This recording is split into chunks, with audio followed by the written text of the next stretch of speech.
I'm a little nervous. Yeah. Okay, are we rolling?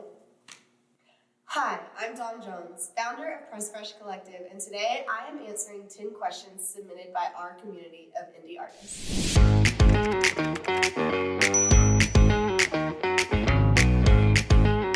First question, what is a good way to get started in the music industry? Wow.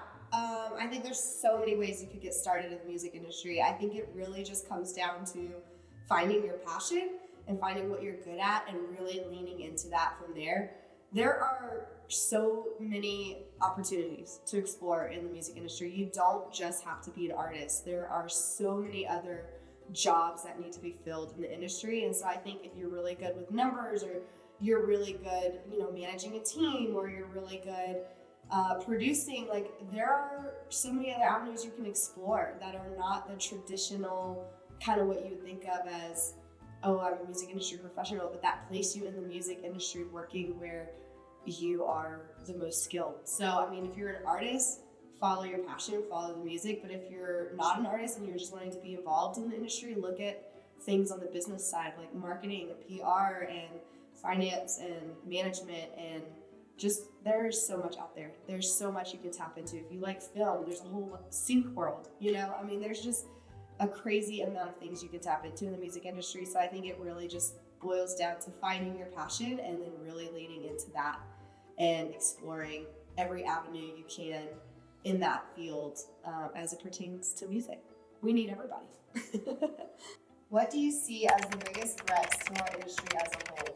Wow, I think AI. I think AI is a really big threat to our industry for a multitude of reasons. One, it's gonna be taking people's jobs sooner rather than later.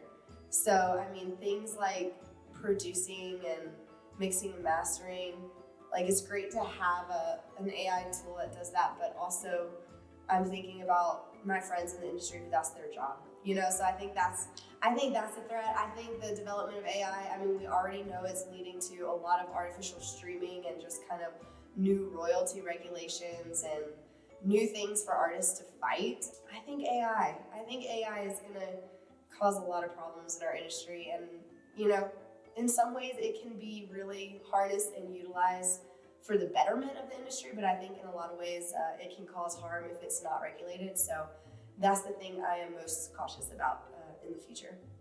How do you stay updated with the latest trends and techniques in the music industry? I just keep my eyes open and I stay tapped in, and I read the news articles, and I follow certain blogs and social media accounts and publications that are publishing news about music. I follow local communities that I'm a part of and their music organizations, and I make an effort to stay really tapped in. And I think that's all you can do these days, is just make an intentional effort to stay tapped in onto these things and just educate yourself daily.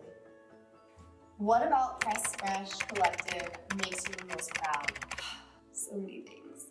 I think I'm most proud that we have such an incredible community of artists. We literally work with independent artists all over the world. And to say that out loud is mind-boggling to me. But the incredible amount of talent that comes through our doors, so to speak, the incredible amount of talent that we work with is just mind-blowing. And on top of that, like getting to be a part of success stories for independent artists. Sometimes it's a really small part, sometimes it's a bigger part, but getting to play a role in their team and help them kind of climb that ladder of success as an independent artist without having to sign to a label, that makes me incredibly proud. When I see our artists out there doing music full-time and that's their main source of income and that's their livelihood, like that makes me incredibly proud to know we helped them do that and we helped them chase that passion. When I see a release do really well and so many people hear it or relate to it, or it helps them through a tough time, like to know that we played a part in making sure that the right people connected with that release makes me so proud. So yeah, I think it's just getting to be a part of our community in such a special way and getting to see the artists that we work with grow and develop and be successful. And on top of that, like so many of the artists that we work with, they become friends, they become family to our team. We work with them on such a personal level. So just developing those relationships, I'm also really proud of. What is the best way to discover new music? I am gonna also say just being intentional and tapping in and being open-minded. I mean, I discover new music on so many different platforms. I can't even name just one where I feel like I get the most of my music. I find music from friends and word of mouth. I find music online in places like Instagram and Spotify playlists, SoundCloud playlists, like all of these different things. And I think it's just keeping an open mind. I find new music on the radio still, you know? So I think it's just keeping your ears open, finding new music that way, following blogs. There's a ton of great blogs out there that showcase indie artists specifically that I love to follow to find new music. Atwood Magazine, Ear Milk, those are kind of two of my favorites that I love to follow and find new music. But there's so many ways to discover music these days. You just have to really have an open mind and know what you're listening to.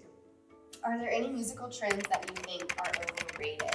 I'm really not a huge fan of TikTok. That's gonna be really controversial because I'm in marketing, but TikTok I think is overrated. I think that, you know, you can be successful with it for sure and hit a viral moment, but I certainly don't think it's the end all be all of success. And I think that a lot of labels now are kind of finding artists on TikTok, which, you know, we just talked about discovering new music. It's a great way to discover new music, but I think just the sheer amount of people that put pressure on themselves to perform well on TikTok, I think is overrated. I think TikTok is one of those things in music that's just overrated. I think music will always have a place to be made. It will always have a place in our culture. It will be something that stands the test of time. And so I think sticking to those traditional ways of just being in a headspace and a mental space where you feel creative and you're creating music because of an emotion or because of an experience, not because you want to go viral on TikTok, I think that is far superior. So I would say TikTok, even though that's really controversial. Is there a particular artist or band that has influenced your life in a positive way? Yes, and there's several. So it's hard for me to narrow down just like one to talk about. There are some that are like bigger artists, you know. Dolly Parton is one of my all-time favorites, and just watching her navigate the music industry as a woman in an era that was not favorable to women in the music industry was incredible. And just being able to learn the history of that, watching her navigate from being an artist to molding that into a multi-billion-dollar business where she's got all of these different business elements tied into her brand, but at her core, she's still an artist. That has been super inspirational, just who she is as a person. I love Dolly Parton. Johnny Swim, that's a band that I have been obsessed with for years, and they are so intentional about the music they create and the way they communicate with their audience. They're always someone that I reference to artists that we work with as someone to watch and emulate, because I think they just do their job so well. And I love their music. I just truly am obsessed with their music. And then even like smaller artists, like artists that we work with on an independent level, there's so many that inspire me based on what they're doing. And I could name 10 of them right now for you, but there's so many of just the artists that we work with that I see that are so passionate about their craft or doing something differently, or are, you know, making it and emulating bigger artists, but doing it in their own way. And I think that's really inspiring too.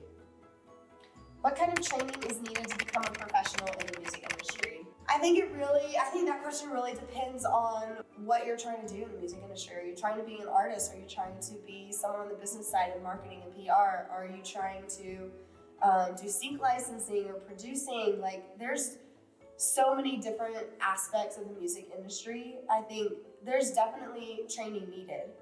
I mean, if you come out of the womb knowing how to do this, then you are one in a million truly, but anyone's gonna need that training. I think it's just a matter of focusing in on what it is exactly you wanna pursue and finding the right training for that. And some of it's not necessarily music specific, you know? I mean, when I got into PR, I did study music business in college, but a lot of the elements of PR that I learned were not necessarily music specific. It was kind of broader strokes of this is what PR is as an industry and this is how you apply it to music. And I think that applies in a lot of different fields in the music industry. I think that applies in finance. I think that applies in management. I think that applies, booking, a lot of those things. Yes, you might need to have a musical ear for a lot of those things, but also you have to have business sense. And so I think, if anything, if you're going to pursue any kind of professional training, I would pursue business training to understand how the industry works and to understand how you package yourself as a brand and sell yourself as a brand. And if you have the creative part and you can be the artist, that's gold. If you have those two things, that's gold. You have to have the business understanding, though, to make it in the industry. You can't just be good at music. You have to understand how the business works. And that's where I think most people need the most amount of training. How do you handle creative differences or conflicts with your clients and your team?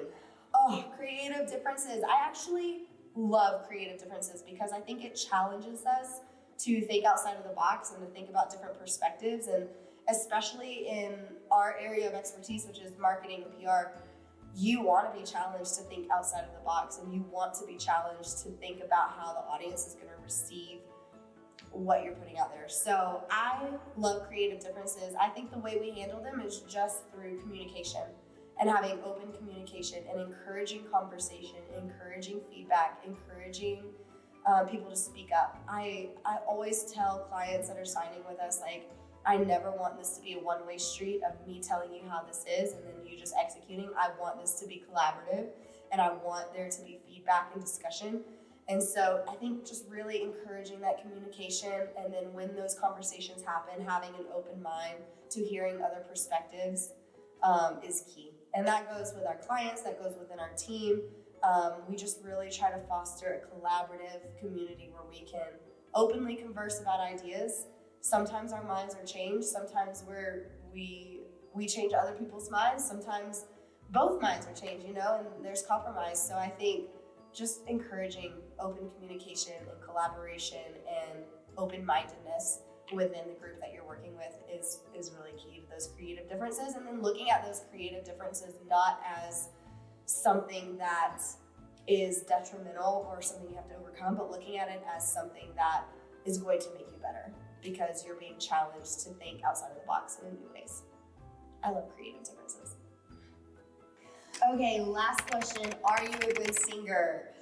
I would say no, because I've heard so many people out there who can sing circles around me that there's just such incredible talent in the world. I am not one of those people who is incredibly talented with singing. I can carry a tune and I can sing a little bit, enough to get by, but by no means would I classify myself as a singer. I'm a fiddle player. That is my call in the music industry. I play fiddle. I play a couple other stringed instruments, but fiddle is my passion, and that's where I claim to be good. Thank you so much for joining me. This was super fun. I hope it was educational for you. I want to remind you, we have a whole channel full of insider tips and tricks specifically for the independent artists. If you want to hit the subscribe button, you'll be the first to be notified about any of those new video drops. Come back every week for a new video and submit your questions in the comments below. We might make another one of these. Have a good one, and we'll see you soon. Keep it indie.